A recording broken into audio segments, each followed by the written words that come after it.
Libro de Ezequiel capítulo 3. Ezequiel capítulo 3.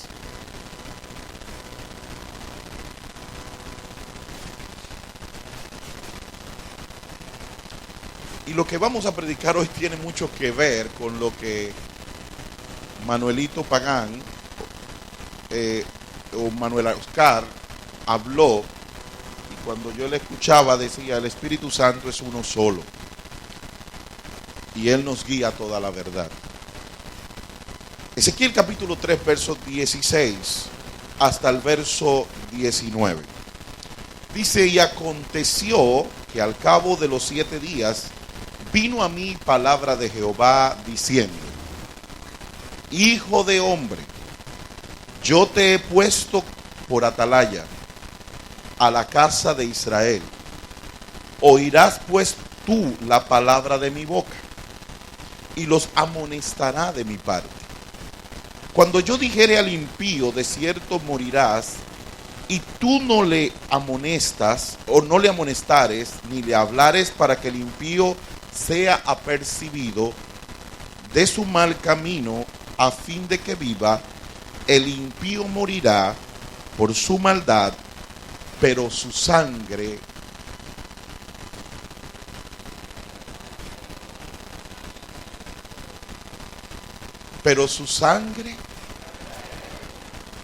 demandaré de tu mano. Pero si tú amonestares al impío y él no se convirtiere de su impiedad y de su mal camino, él morirá por su maldad, pero tú habrás librado tu alma. Si el justo se apartare de su justicia, si usted tuviera que traducir esa palabra de si el justo se apartare de su justicia en el lenguaje de hoy, usted dijera, si un cristiano se descarría, para traducirlo al español dominicano, ¿no? Si el justo se apartare de su justicia e hiciere maldad, y pusiere yo tropiezo delante de él, él morirá porque tú no le amonestaste, en su pecado morirá, y sus justicias que había hecho no vendrán en memoria, pero su sangre demandaré de tu mano. Su sangre demandaré ¿de dónde? De tu mano. Pero si al justo amonestares, para que no peque y no pecare, de cierto vivirá, porque fue amonestado, y tú habrás librado tu alma. El mensaje de esta mañana se llama, Dios nos demandará si no hacemos lo que tenemos que hacer. Quiero hacer un poquito de historia con respecto a esto. Este libro de Ezequiel es escrito en un momento muy crucial en la vida de los judíos. Si usted me acompaña al libro de Segunda de Reyes, capítulo 9, verso 17 y 19, podemos ver el contexto en que ocurre este evento. Segunda de Reyes, capítulo 9, verso 17 y 19,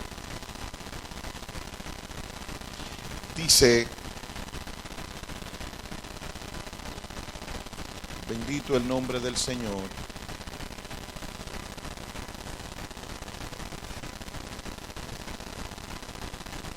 Perdón. Jeremías capítulo 25, perdónenme.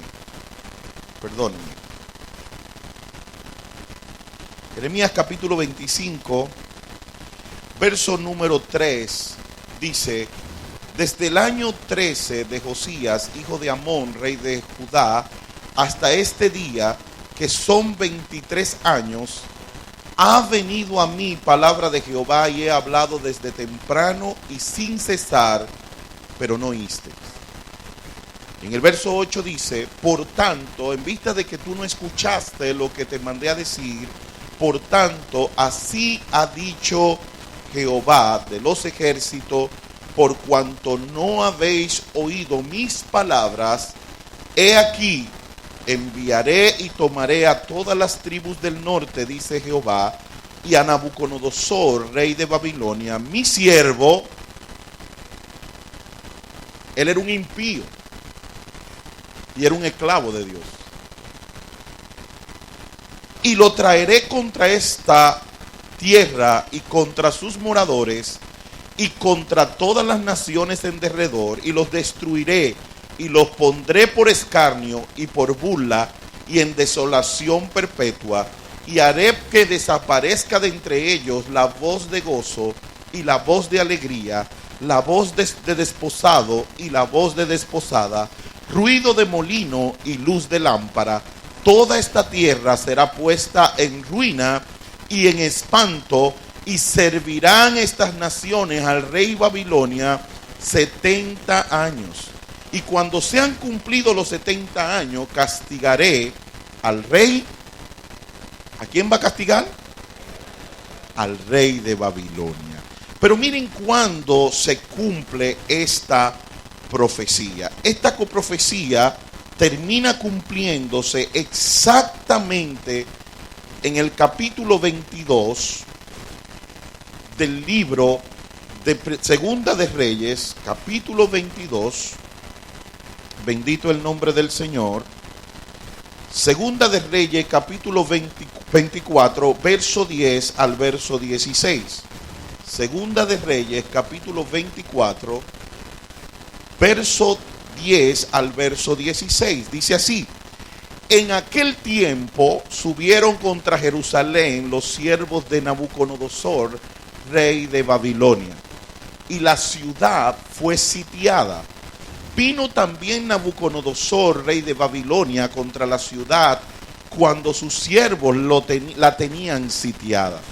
Entonces salió Joaquín, rey de Judá, al rey de Babilonia, él y su madre, sus siervos y sus príncipes y sus oficiales, y lo prendió el rey de Babilonia en el 8º año de su reinado, y sacó de allí todos los tesoros de la casa de Jehová y la casa de real, y rompió en pedazos todos los utensilios de oro que habían hecho Salomón, rey de Israel, en la casa de Jehová, como Jehová había dicho.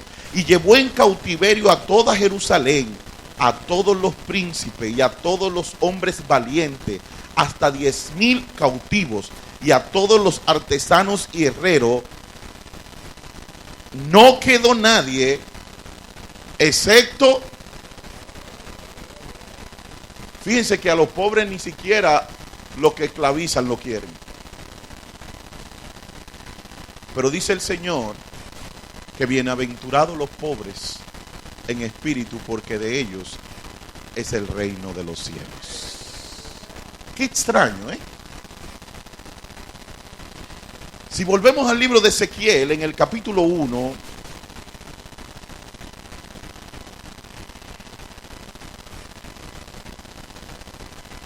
ustedes oyeron que decía que ese era en el tiempo de Joaquín.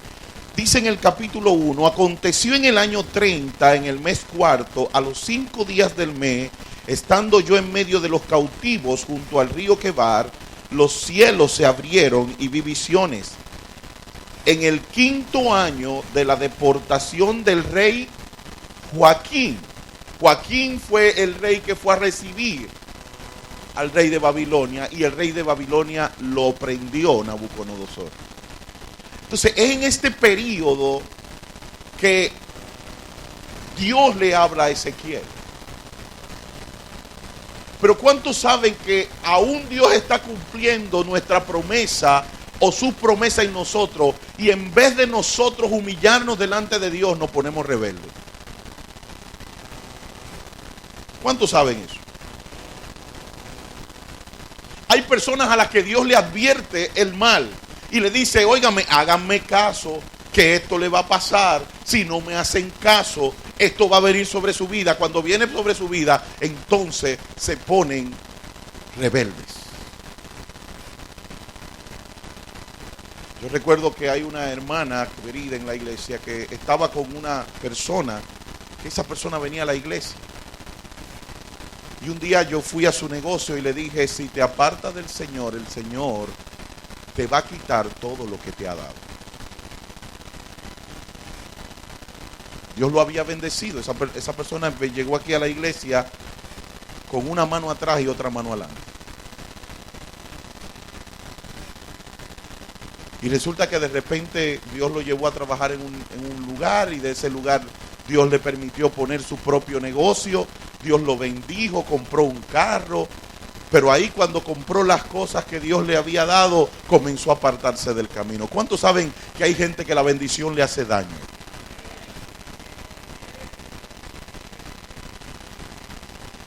Hay gente que Dios lo tiene ahí porque si lo bendice, se van de los caminos.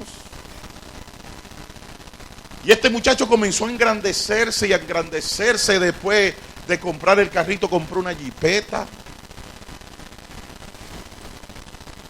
Pero comenzó a apartarse de los caminos de Dios. Ya no tenía tiempo para venir a la iglesia, porque hay mucha gente que Dios lo bendice y pide una bendición y después no tienen tiempo para venir a la iglesia. No tenía tiempo para venir a la iglesia, no tenía tiempo para nada que tuviera con él, con el Señor. Y se metió en un viaje para los Estados Unidos. La ambición comenzó a apoderarse de él. Y resulta que le vendieron un sueño e hizo un lío de más de $500,000 de pesos y lo perdió todo. Cuando Dios habla, Dios cumple. Dios nunca ha dicho una cosa que no se cumpla. Pues resulta que en el proceso nosotros nos damos cuenta y lo llamamos. Y cuando estamos hablando con él, le digo, mi hijo, si te hubieses escuchado la voz de Jehová, esto no lo estuviéramos viviendo.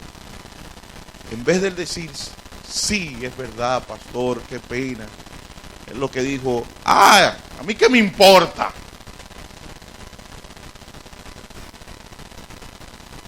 Dios me está castigando.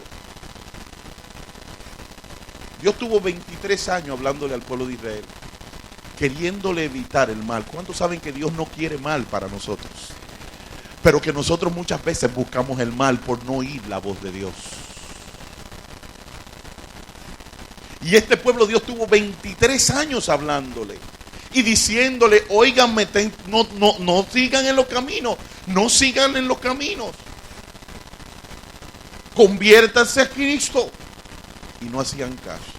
Hasta que vino este pueblo cruel del que habla Habacuc en el capítulo 1, que Dios también usa al profeta Habacuc para hablar de esto.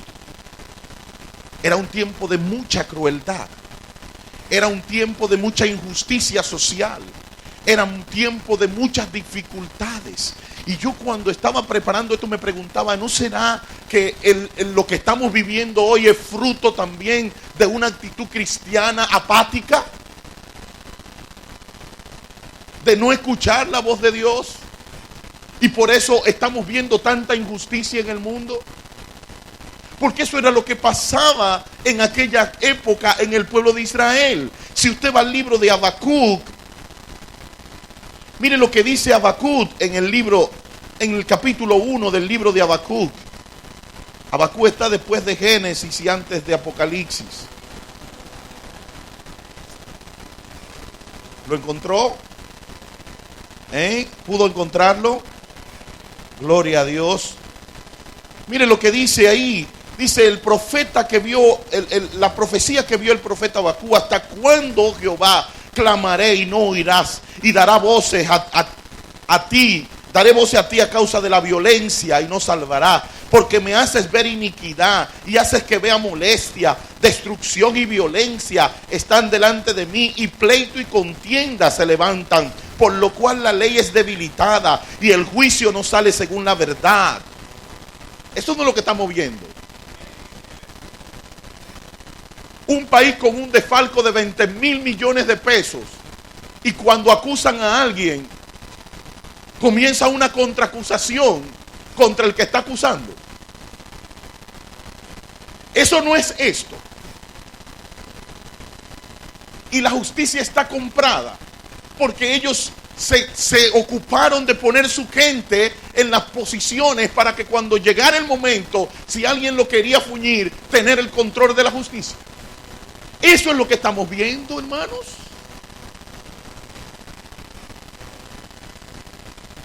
Dice, por cuanto el impío asedia al justo, por eso sale torcida la justicia.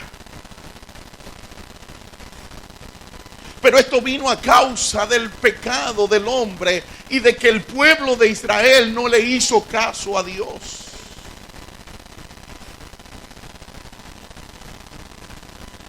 Y en ese ambiente viene la profecía. Se cumple la profecía 23 años. Wow, Dios sí espera, hermano. A veces yo quisiera como que Dios diera más tablazo más rápido. Pero Dios es paciente y misericordioso. Qué bueno es tener un Dios que espera 23 años. Yo no espero tanto. Yo le hubiese dado un tablazo rápido.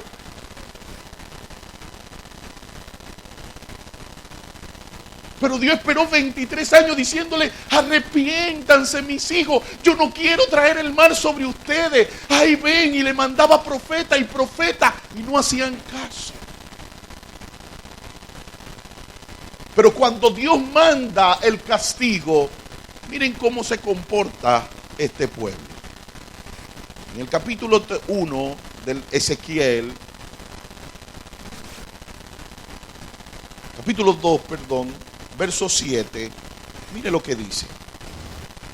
Les hablará pues mis palabras, escuchen o dejen de escuchar, porque son,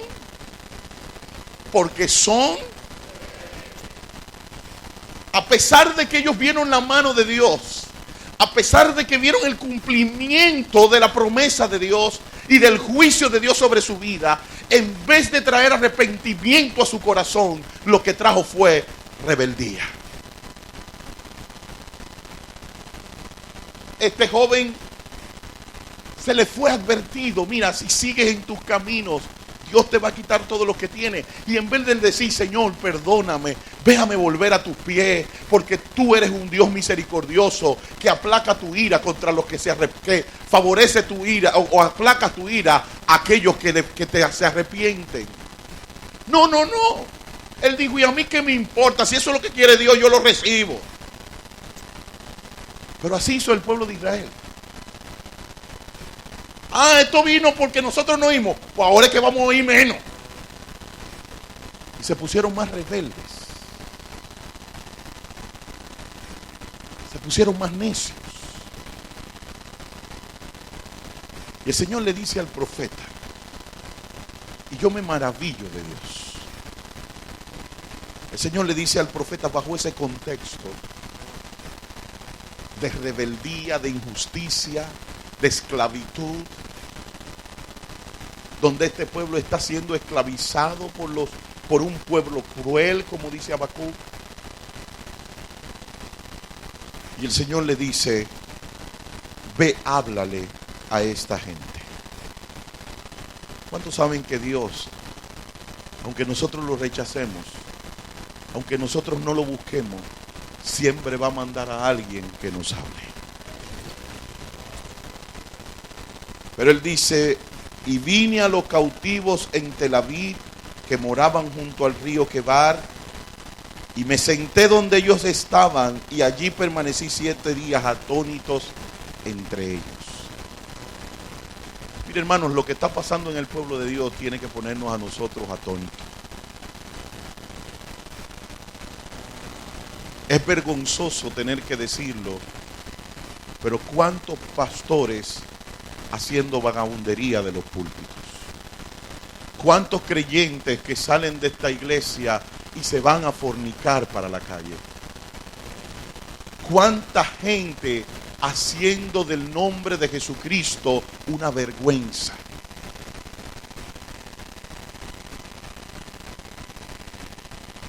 Y lo peor del caso, amados, que el pecado, en vez de dejarnos a nosotros atónitos, muchos nos sentamos a disfrutar el pecado. Muchos nos sentamos a ver los homosexuales hablando de su homosexualidad. Muchos nos sentamos a ver las mujeres dando golpe barriga en un programa de televisión. No nos está sorprendiendo el pecado.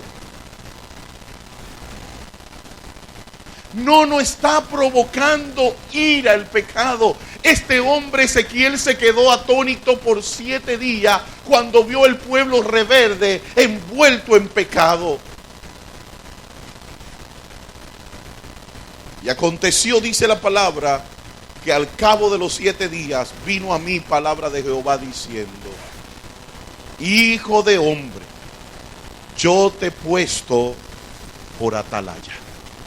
Dígale al que está a su lado: Dios te puso por atalaya. Y algunos te dirían: ¿y qué es eso, pastor? Esta primera vez que yo oigo eso, pastor. Una atalaya, ustedes saben que antes habían los palacios, pero los palacios tenían las murallas, y las murallas en las esquinas tenían una pequeña cabina en donde se colocaba un hombre que, además de atalaya, le llamaban centinela. Esos hombres se colocaban en la parte alta de aquella muralla y estaban observando todo lo que ocurría alrededor. Si venía alguien, si no venía alguien. Y entonces ellos informaban al rey, decía: rey, por ahí viene un ejército a atacarnos. Ellos advertían lo que podía ocurrir contra el pueblo. Si usted me acompaña, ahora sí, al libro de Segunda de Samuel, capítulo 18, nos podríamos dar cuenta de esto. Segunda de Samuel, capítulo 18.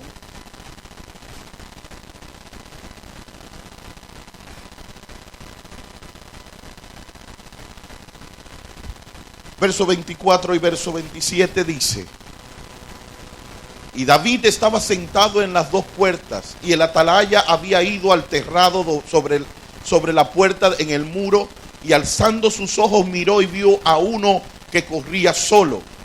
Y el atalaya dio luego voces y lo hizo saber al rey, y el rey dijo: si viene solo, buenas nuevas trae.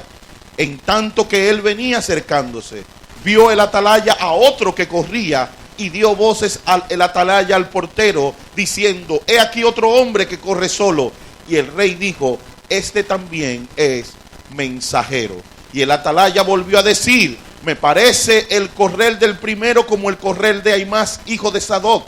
Y respondió el rey: ese hombre es hombre de bien y viene con buenas nuevas.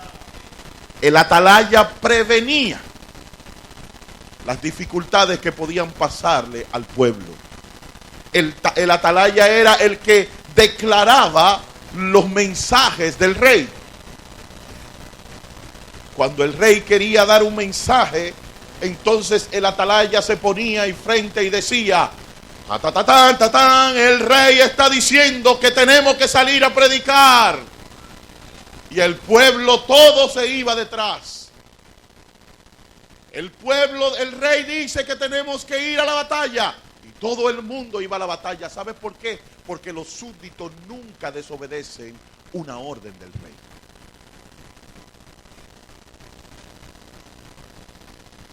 Los desobedientes nunca son parte del reino.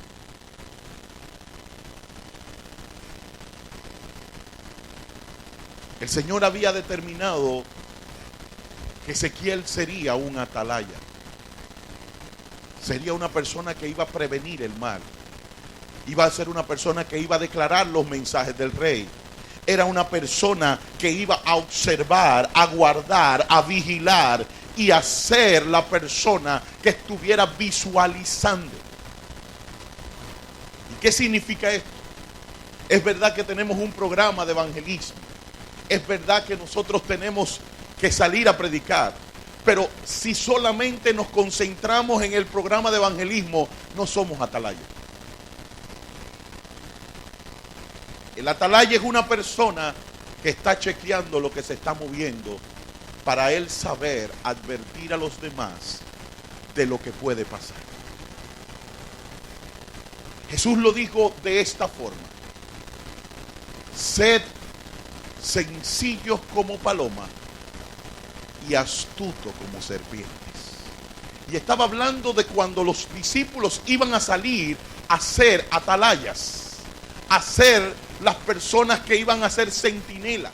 Porque el atalaya no es uno que sale cada 15 días de 4 a 6. El atalaya es una persona que está observando todo lo que pasa a su alrededor para él poder declarar la palabra de su Dios. La serpiente nunca ataca una presa si no la tiene acorralada.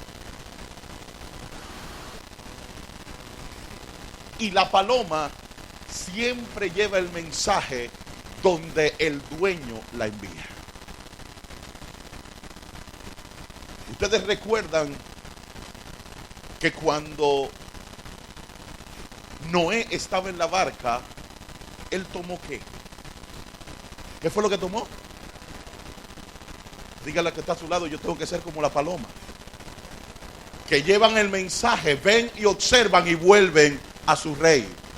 Fíjense que la paloma fue. ¿Y qué hizo después? Volvió. Y volvió y fue. Y volvió y regresó. ¿Sabe cuándo ella se quedó? Cuando ya se iba a abrir la puerta, porque ya la tierra estaba seca. Pero la serpiente, cuando usted ve una serpiente, tuvimos hace como unos 4 o 5 meses a unos misioneros de Colombia que viven en la selva. Y ellos han encontrado con serpientes que tienen 9 metros de largo. Una boa con tristol. Y ellos me decían que las serpientes, cuando quieren atrapar una presa, ellos la van llevando hacia un lugar que cuando ellos tiren la bocada, la serpiente, la presa no se pueda ir. Y ellos la acorralan. Cuando saben que la presa está acorralada, entonces ellos comen. Cuando usted está observando a alguien y usted tiene planes de que esa persona venga a los pies de Cristo, usted está observando cada minuto cuál es el momento en que ella necesita una palabra de aliento. Usted está buscando el momento en que esa persona le pueda a usted dar la palabra que ella necesita en el momento en que requiere de su consuelo. Usted está observando todo lo que pasa a su alrededor. Usted no está abstenido de lo que está ocurriendo con esa persona. Usted lo observa y lo mira y lo chequea. Alguien me decía en estos días, o ahorita estaba hablando con alguien, y hay un amigo mío que cuando yo me convertí lo llevé a la iglesia, pero cuando yo me casé, casi toditos se fueron de la iglesia, porque hubieron problemas en la iglesia y se apartaron, y tiene muchos años fuera de la congregación, más de 20 años fuera de una congregación. Y con las meditaciones, yo le estoy mandando las meditaciones a él. Y todos los días yo me levanto y él es mi mayor motivación. Y yo venía hablando con mi esposa de lo que me motiva el saber que él está recibiendo la meditación cada día. Pero resulta que me salió del corazón decirle: ¿sabes qué? Tú me motivas porque tú eres la única persona que todos los días, aunque sea, me dice amén, Dios te bendiga. Él nunca manca en responder esa respuesta. Gracias, fue de bendición para mi vida.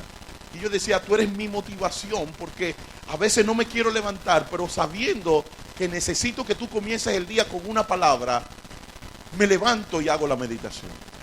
Y él me respondía: esta meditación se ha convertido para mí en una adicción. Cuando salgo del baño le pregunto a mi esposa, ¿ya Sanford mandó la meditación? Y nos ponemos a leerla los dos juntos. Gracias, hermano, por enviármelo. Y yo se le enseño a ese hermano, ese hijo espiritual que entró a mi oficina. Él me dijo, pastor, usted tiene que invitarlo a la iglesia. Y yo le digo, no, hijo, todavía no es el tiempo. Tranquilo. Dios está haciendo el trabajo, pero llegará un momento que Él mismo va a decidir volver a los caminos. Y ahí vamos a estar observando como el atalaya, como el centinela, chequeando ese momento cuando Él necesita que le den la bocada. ¿Cuánto estamos observando? ¿Cuál es el momento adecuado para nosotros darle la bocada a esa persona que necesita a Jesucristo? El Señor le dijo a Ezequiel, tú eres el atalaya de mi pueblo. Ahora, ¿qué pasa cuando el atalaya, aunque es nombrado por el Señor, no hace su trabajo?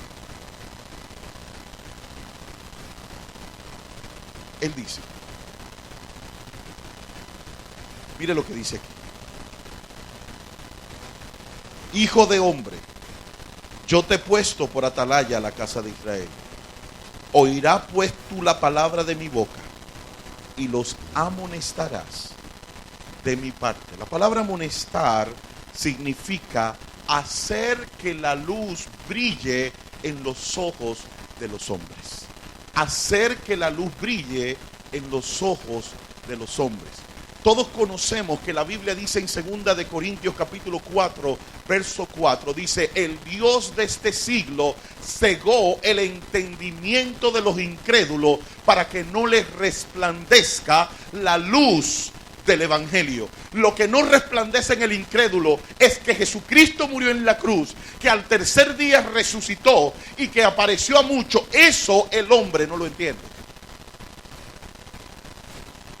Y el atalaya tiene como función abrir e iluminar los ojos del hombre para que la palabra de Dios brille en su corazón. Pero la palabra de Dios va a brillar en el corazón de un hombre a través de sus palabras, pero a través de sus acciones.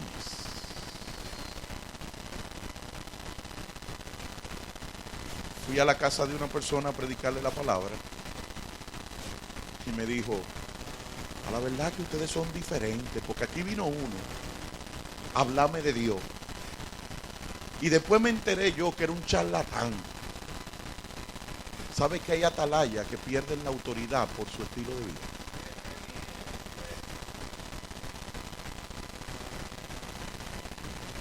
El atalaya no solamente tiene que tener una palabra de Dios, el atalaya tiene que vivir la palabra de Dios. Aquel hombre le estaba amonestando, estaba haciendo que brille la luz de Cristo sobre aquellos hombres, pero él dice, cuando yo dijere al impío de cierto morirás, y tú no le haces brillar la palabra a sus ojos,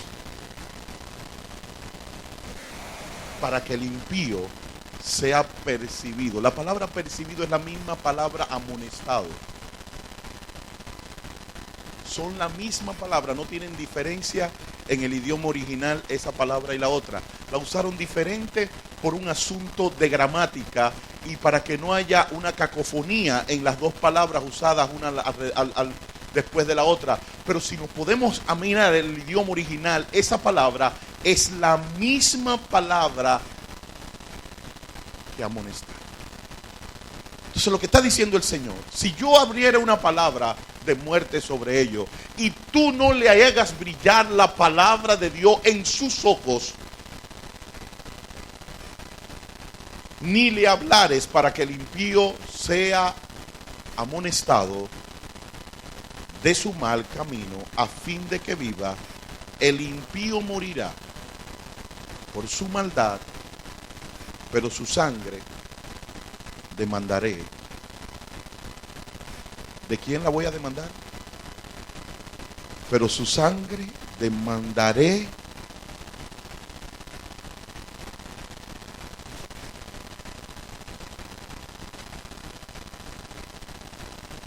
sé si esta palabra es entendida por todos nosotros. Pero lo que Dios nos está diciendo es que si nosotros no hacemos el trabajo, Dios nos va a demandar. Y la palabra demandar implica que Dios no va a cobrar, que Dios no va a tomar, no va a pedir cuentas. Ustedes recuerdan el mensaje del martes que decía que hay un momento en que Dios nos va a pedir cuentas.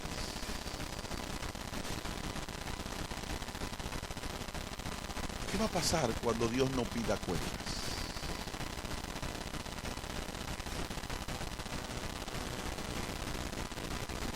¿Qué va a pasar cuando Dios me pregunte, tú tenías que hacerle brillar mi evangelio a todos mis vecinos y no hiciste nada?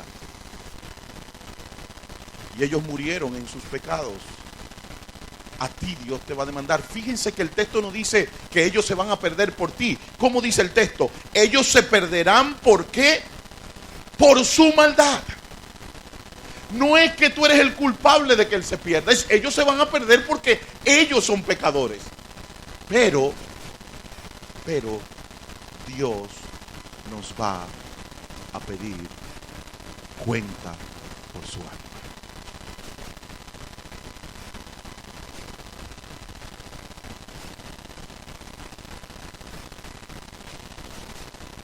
¿Cuántos saben que es difícil estar al frente de Dios y que Dios te pida cuentas?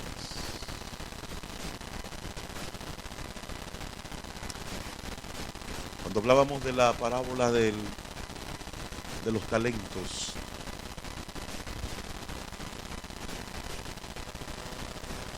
aquel hombre que le dieron un solo talento, él dijo estas palabras: yo tuve miedo de ti, porque tú eres hombre que cosecha donde no siembra y ciegas donde no.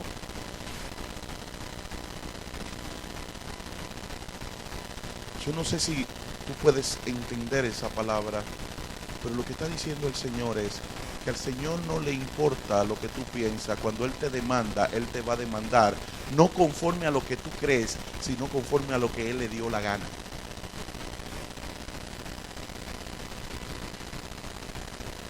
Tal vez nosotros podamos decir, pero por nosotros no hacer el trabajo, entonces Dios no va a demandar. Sí, Dios le dio la gana que fuera así. Y sabe, Dios no es demócrata. Dios es un dictador. Te guste o no te guste. Y aunque la palabra suene fea, Dios es un dictador. Es lo que Él diga y lo que Él diga y lo que Él diga.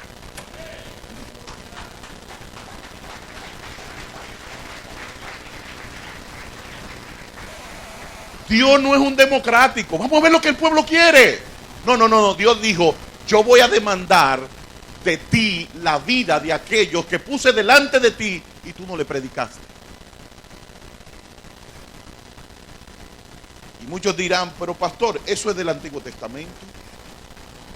Eso no nos toca a nosotros. Miren lo que dice este verso de Hechos capítulo 18, verso 6.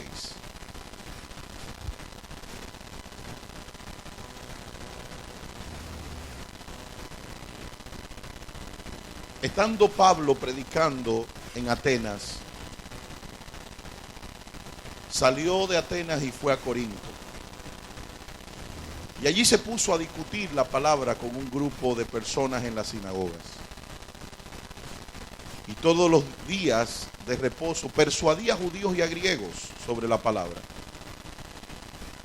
Y cuando Silas y Timoteo vinieron de Macedonia, Pablo estaba entregado, dice el verso 5, por entero a la predicación de la palabra, testificando a los judíos que Jesús era el Cristo. Pero poniéndose y blasfemando estos, les dijo, sacudiéndose los vestidos, vuestra sangre sea sobre vuestra propia cabeza, yo limpio desde ahora, me iré a los gentiles. ¿Qué es lo que él estaba diciendo? Ya tu sangre no me va a ser tomado en cuenta. O sea, Dios no me va a demandar por tu cuenta, por tu sangre, porque ya yo te prediqué y tú rechazaste el evangelio. Eso lo está diciendo Pablo en la gracia. No lo está diciendo Pablo en la ley.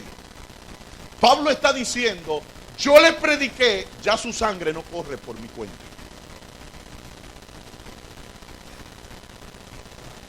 Ahora, ¿cuántos de nosotros podemos decir eso que dijo Pablo?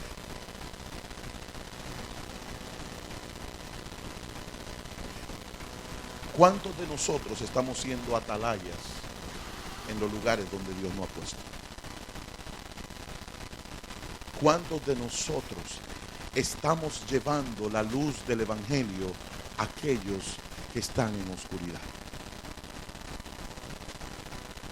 ¿Cuántos de nosotros estamos libres porque hemos hecho lo que teníamos que hacer?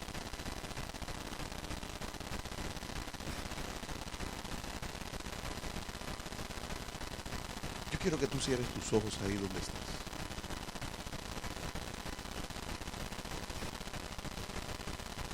Y te haga estas dos preguntas. ¿Eres tú atalaya donde tú estás?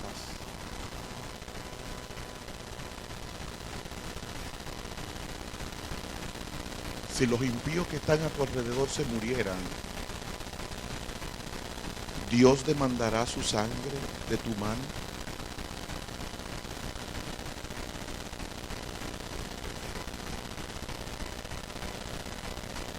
¿Te exigirá Dios a ti por la vida de esas personas?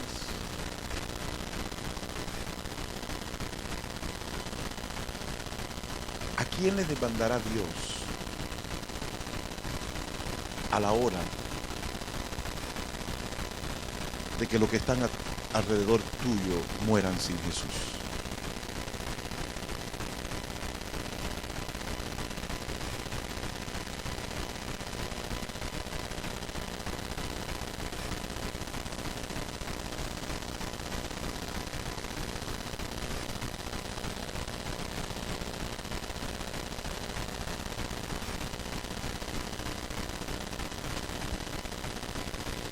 Si no estás haciendo el trabajo,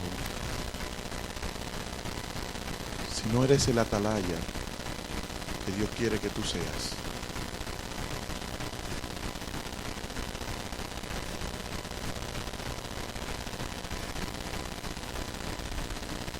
si en esta mañana tú te has dado cuenta que no eres el atalaya que Dios ha puesto para ti en medio de los tuyos,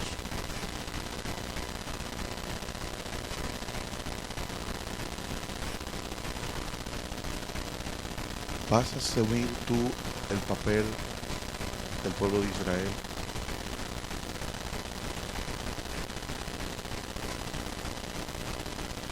¿Qué vas a hacer?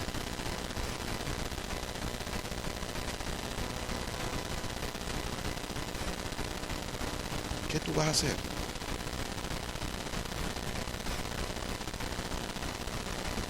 Quiero invitarte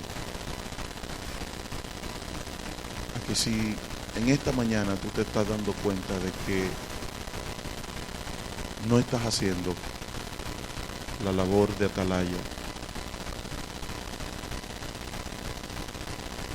la única manera de nosotros reconocer que no estamos haciendo lo que teníamos que hacer para Dios es sencillamente pidiendo perdón.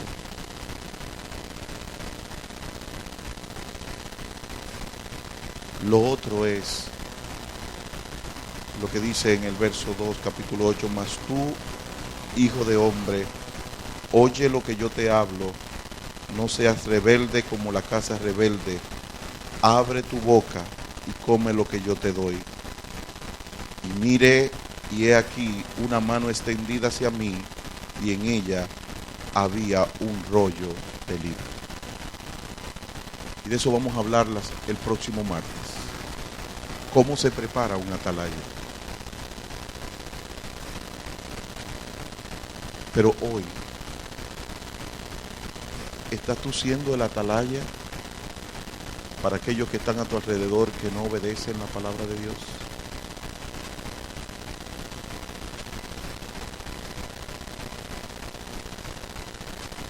Si tú no lo estás haciendo, la única manera de restituir el mal que estamos haciendo es pidiendo perdón. Y yo te quiero invitar, si tú te sientes arrepentido de no ser el atalaya que Dios te mandó a ser, que ahí donde tú estás, tírate de rodillas si puedes delante del Señor y vamos a pedirle perdón al Señor.